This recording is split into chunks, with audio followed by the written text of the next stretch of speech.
righty, welcome back, my friend, welcome back.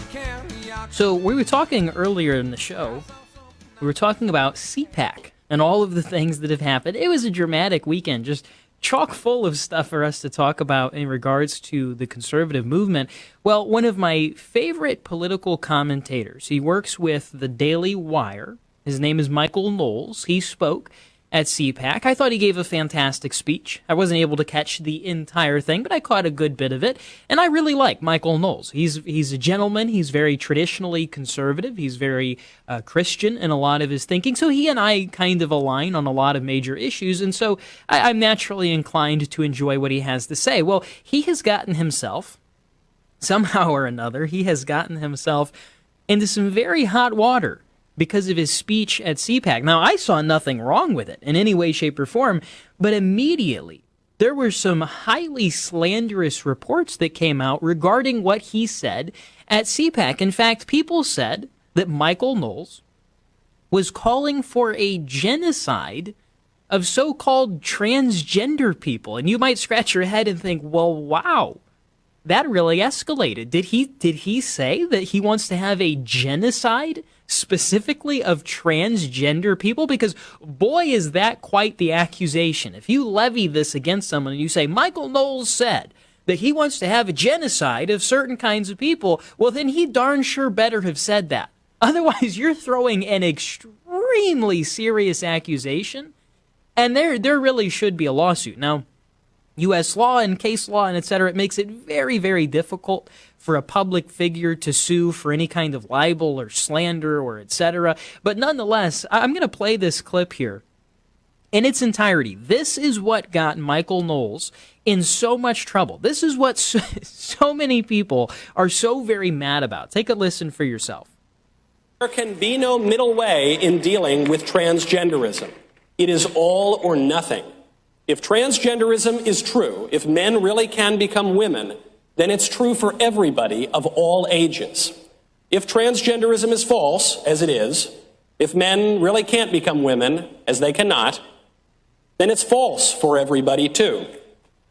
And if it's false, then we should not indulge it, especially since that indulgence requires taking away the rights and customs of so many people. If it is false, then for the good of society, and especially for the good of the poor people who have fallen prey to this confusion, transgenderism must be eradicated from public life entirely. The whole preposterous ideology. So did you catch that? He says transgenderism must be eradicated from society entirely, and he says the entire ideology. He is not talking about people who are suffering from a mental illness known as gender dysphoria. He is not talking about rounding people up and killing them, contrary to the opinion of people who should, frankly, be sued for slander on this. No, he straight up, black and white, says that the ideology of transgenderism, which, frankly, another way that you could put it, maybe the way I would have put it, was if it is false, which it is. This is kind of how he builds it up. He sets the stage for this. He says, if transgenderism is false and a man cannot actually become a woman or vice versa, then it should not be indulged in. We shouldn't tolerate this kind of stuff, and especially, looking out for these poor innocent children who have been hustled and bamboozled into believing a lie, resulting in their genitals being chopped off. He says it needs to be completely removed. What I might have said a little bit different is I would have said, much like every other mental illness out there, much like every other mental illness, whether it's depression or anxiety, it needs to be eradicated. That is a fantastic objective, to eradicate mental illness. You don't eradicate the mentally ill. You don't go and just kill everyone with depression. But if you say you're on a mission to end depression, why would anyone out there in their right mind ever interpret that to be you saying, I'm going to go kill everyone who has depression? That would never happen. No one in their right mind would say that. And listen, here's the truth. We talk about how no rational human being would interpret that way.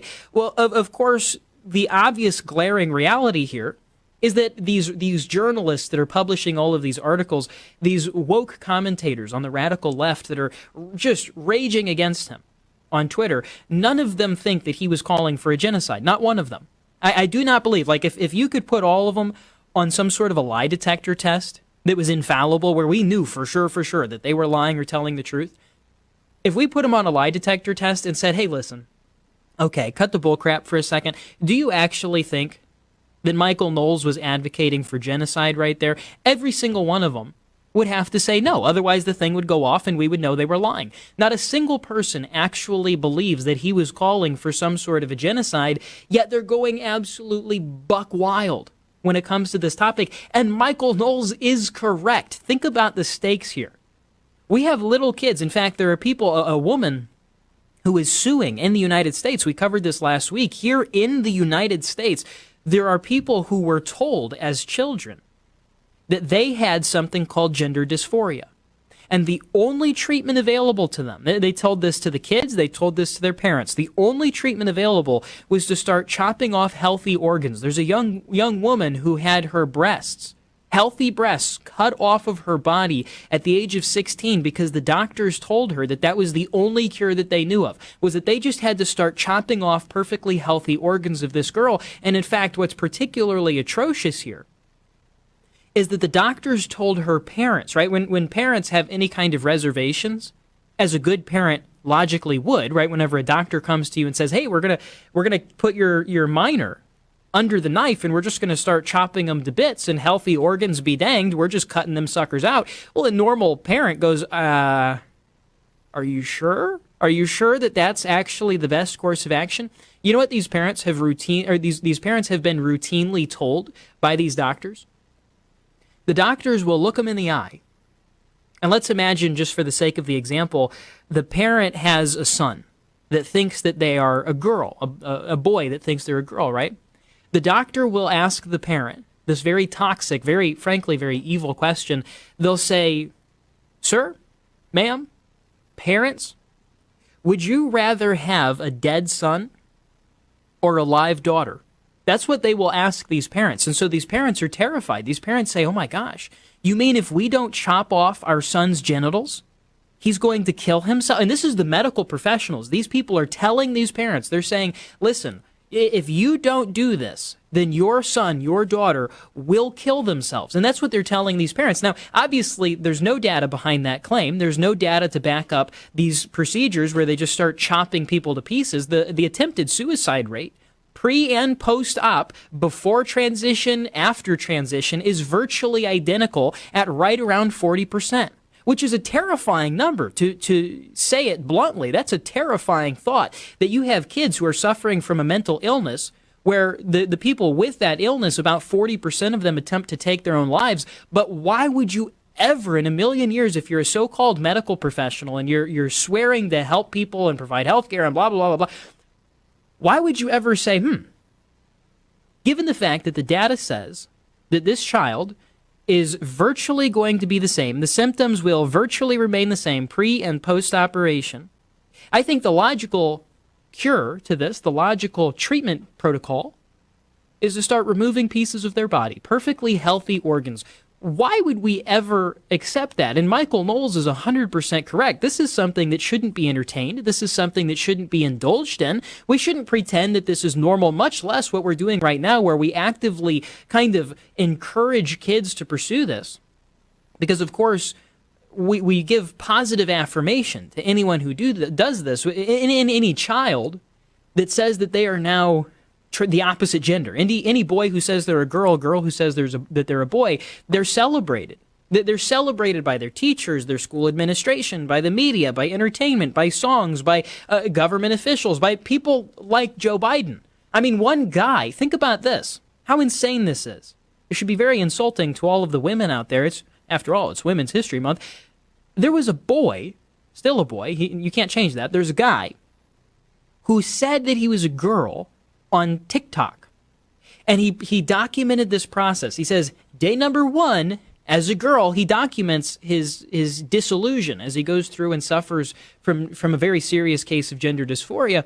And he documents it. Day 1, day 2, day 3. It was like 100 or 200 days in. He hadn't even been an air quotes girl for a year. And he gets to meet President Biden. He gets flown to the White House and celebrated. You don't think that children see that? These kids that are on social media, they see someone with millions of followers getting all of this attention.